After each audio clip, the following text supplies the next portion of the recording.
Para sa maraming kabataan, bakasyon na naman. Pero para sa ilan, pagkakataon ng tag-init para magtrabaho at kumita. May report si Victoria Tulad. Ngayong bakasyon, sa halip na magbulakbol, bakit hindi mo raw subukang kumita? Sa ilalim ng Special Program for the Employment of Students o SPES ng Department of Labor and Employment, 200,000 mga estudyante at out-of-school youth ang mabibigyan ng trabaho sa buong bansa. Ang Public Employment Service Office ng mga lokal na pamahalaan ang nagpapatupad ng SPES. Ang deployment po nila ay iba't ibang ahensya dito sa Quezon City, LGU rin po. May mga partner private companies po tayo.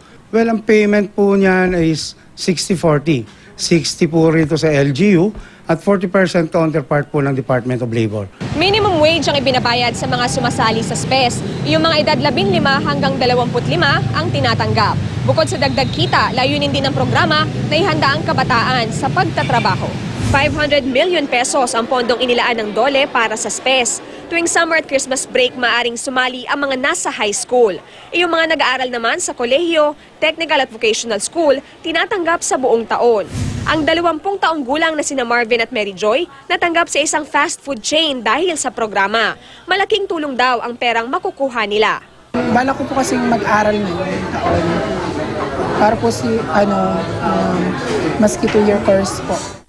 Marami pong natutunan dito po sa trabaho, yung dapat po may disiplina sa sarili, marunong ka pong makipagkapwa.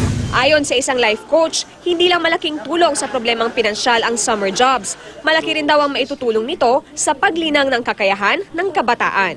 A practice rin yun for real life, later on, they'll really be on their own. Nakakadagdag sa self-confidence. They feel more independent. Gaya na lang ni Jel na nag-SPES 2 taon na ang nakararaan. Marami raw siyang natutunan sa kanyang karanasan.